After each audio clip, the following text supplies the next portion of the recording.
morning, everyone. I think it's a little bit about afternoon now. I would touch a little bit about the GIS trend, what it is now, today, and what is going to come out in the future.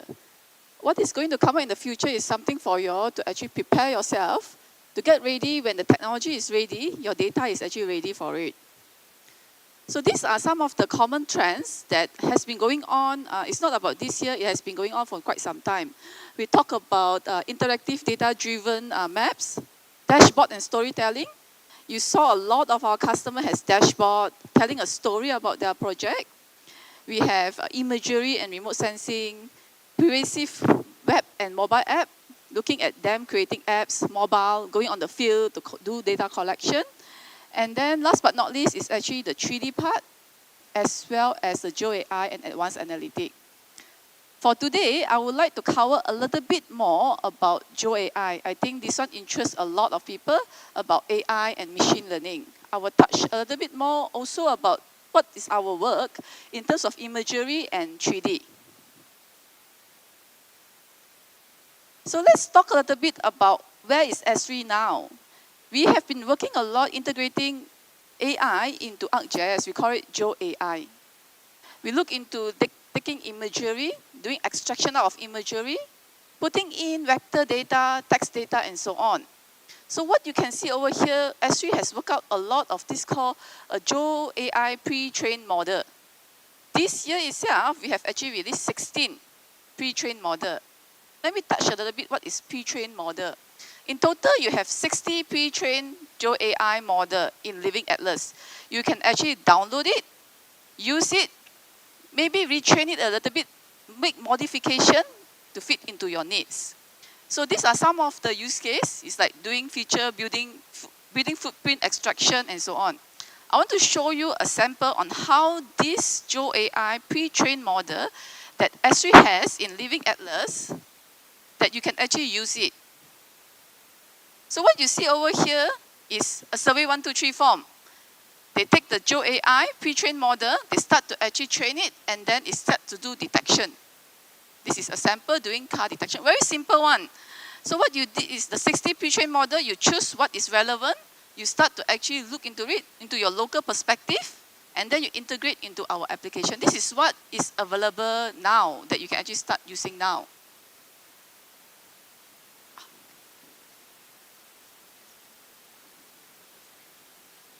Okay. There's a lot of echo going on, yeah. So that is what now. So what about what's next? What is Esri is doing in? What I have actually demonstrated to you is GeoAI. We take pre-trained model, we train it, or even we can actually train and create our own AI model. The thing that we want to talk a little bit about is called AI assistant. So this is not readily in the product yet, in the technology, but it's going to come into our technology. We are doing it in the research R&D effort. So when we talk about AI assistant, I believe that probably some of you heard about ChatGPT. I'm using AI to actually assist me to do a certain task. When it released in, I think, 2022, a lot of people was new and people start to actually use it. Even when I want to plan for my trip, overseas, I will use ChatGPT and say, oh, please plan for me 3 days, 2 nights to somewhere, and it will give me some kind of information. It's like, when you are using ArcGIS, it's like, how do you enable those that are not familiar with your portal, are not familiar with the data that you have, but still would like to actually get insights from the database that you have actually prepared? This is why the AI assistant comes into place. We are working a lot into it, but in order for AI assistant to work, your data has to be ready. Your metadata has to be there as well. I want to show you a little bit what we are working on. This is where our typical one, we have data, and then we publish it into services. We start to create web maps, and then we start to create application. And user actually access our data through our application. We are trying to create our application as user-friendly as possible so that user does not need to do many clicks. They are able to actually derive all the data from our application. What's next, upcoming, is whereby we start to actually create AI assistant to work alongside with the application as well as the services that you have actually published. This is where we have agent doing training, prompt engineering, LLM, And last but not least, tools to actually integrate directly into our platform. So I want to show you 2 examples on how we have integrated into 2 of our products, and in the future it will be more into our product. But this is just still in the R&D stage, whereby we are still researching on it, we are still developing it, and it will be coming out probably in a later stage. But I wanted to prep you guys what is going to come out in the ArcGIS technology. We don't just stop at geospatial, the apps and so on. Now we want to make it as user-friendly as possible for our user, even faster for our user to actually search our information. So what you see over here is actually a hub site by Washington, D.C. This is a typical one. You publish your data, you publish your services, you publish your web map. This is like a repository. We go through, normal user will actually type, I want to search what data and so on in your repository. And then this is where researcher, your department will actually start to search. What if we have actually an AI assistant start to actually ask, okay, where are all the trash pickup today? It goes into your database, it goes into your hub, it starts to actually collate and tell the user, okay, these are all the pickup areas and so on. I want to know a little bit more detail. What about the location that I'm in now? So it will start to actually do geocoding. It will tell you from Monday to Thursday is your trash pickup area. Another level is like, even without knowing what kind of data structure that I have in my hub, I want to say, okay, how many trees there are in the city? Then it will start to go into your repository, your metadata, it search, it summarizes for you and tell you, this is the number of trees that you have in your city. I want to take another step further. It's not about just asking questions. I want to make a map now. I want to further analyze the map and analyze the attributes that you have in your data set. So just imagine how simple it is now. Later on, when this one is going to embed into our ArcGIS technology, it's like you don't have to train people, okay, how to use Portal, how to use Hub, and how to use certain application. You prepare an AI assistant for them. You prepare an AI assistant for them, whereby they just go in there, probably with not much GIS knowledge, or maybe not much ArcGIS knowledge, they go in there and start to search for your information and start to actually use your information. The next one is actually something very interesting for me that I was quite intrigued. It's like, oh, now we can actually start to ask AI assistant to create an application for me. I mean, typically when you create an application like Survey 123, first thing you need to do is, okay, I want to know what kind of question you want to ask in your Survey 123. I start to actually understand, and then I start to actually create my survey form. And then I test on it, and then I start to create it back again. So what we have over here is, if let's say an AI assistant is being embedded into the Survey 123, I start to ask, this is a sample, help me to actually create a form that actually helps in terms of reporting a damage assessment. What this does is it gets the recommendation, what kind of common attributes that the damage assessment will need to have. It says, do you agree to this kind of question that you like to ask? They say, oh yes, I would like to add a map into it. Then it will say, okay, these are all the recommendations. This is what normally people collect doing a damage assessment. Please create a Survey 123 form for me. It creates the form for you. And then this is where you take further from there, you start to modify it. I want to add an additional attributes. I want to add additional attributes to it.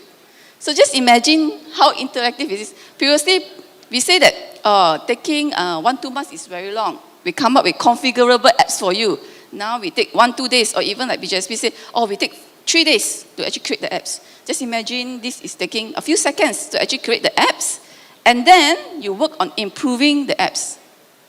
So this is something for, this is just a 2 example on how the R&D is actually researching to embed into 2 of our products. But in order for this to work, like what I mentioned, your data has to be ready for it. You have to really create metadata for your data.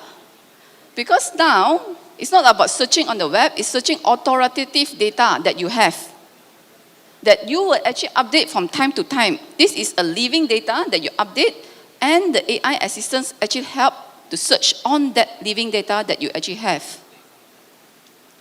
So the next thing that we are also researching is to create an AI assistant across ArcGIS platform.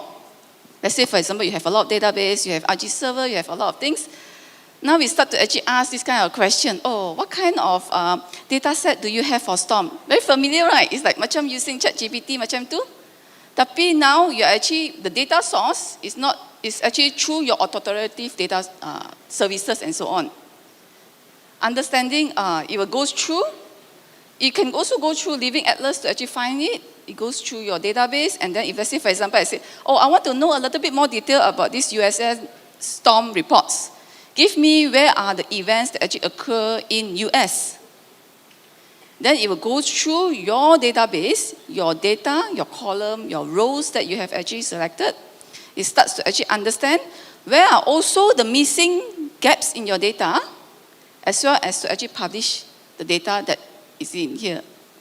So just imagine this is like, instead of asking them to look at ArcGIS Pro or something, you're asking them to actually do simple things that maybe they are going to be familiar with now, because since they are using AI as an assistant.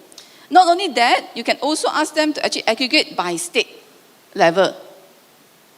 This is where they will do a hotspot on it, and then they will also take data from your state boundary and then aggregate it across the time. So this is some of the development that we are working, ASTRI is working on in our platform and technology platform. This is something that probably if let's say you would like to actually leverage on top of this kind of advancement that we have, the first thing that you all need to do is look back at the data structure that you have, prepare it properly, metadata, because a lot of time when we actually create data, we forgot about the metadata. We forgot to actually tag it properly, and then in order to do that, this is where we can actually use this kind of AI assistance in a little bit more detail. We, in ASTRI, we want to be as close as possible to the trend. Now people would like it to be much more simpler, using AI assistant like ChatGPT and so on.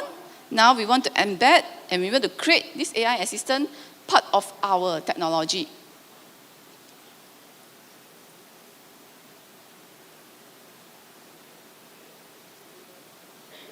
So that is about what is our product team doing, our R&D team doing. We are researching on top of it. We are testing out. We are looking at what's the best way to actually enable our customer and what's the best way to actually do this. So the next area that I would like to touch on is about 3D capabilities. ASTRI has spent the past 4 to 5 years to actually not only to aim to actually make ArcGIS is like a 3D kind of platform.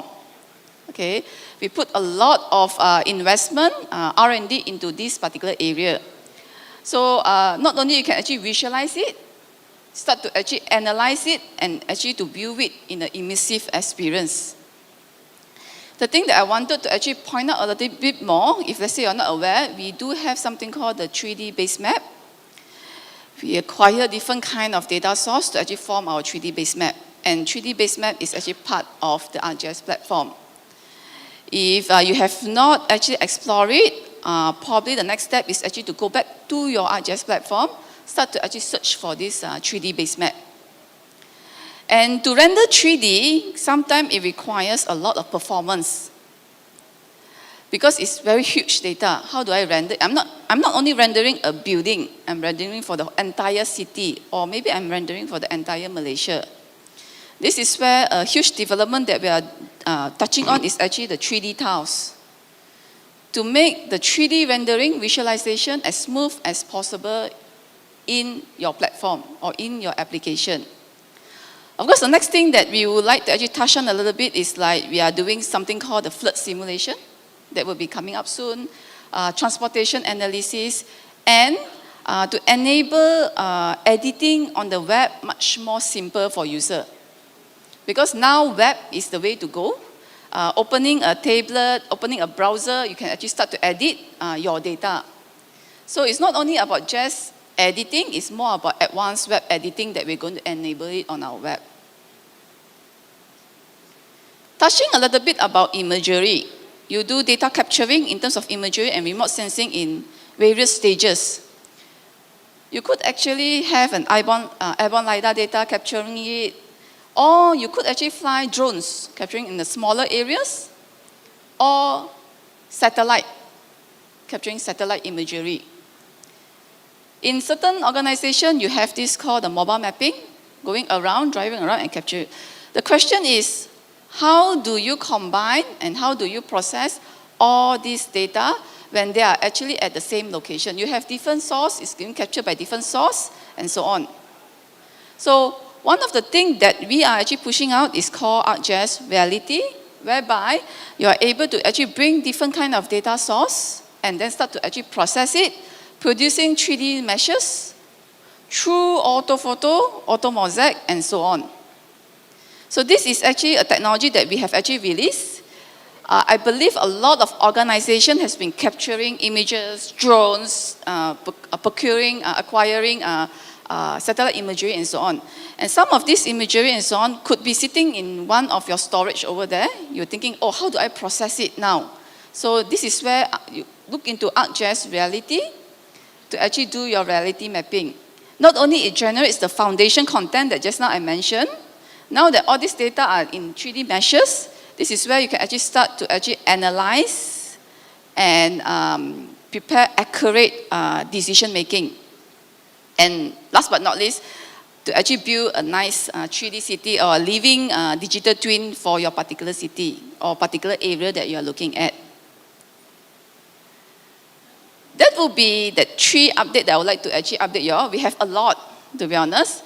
So I picked the 3 that one is upcoming, preparing you all for what is going to come into our platform.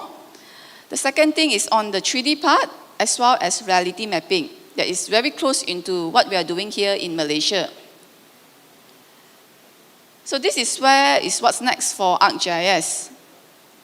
We are now in 2024.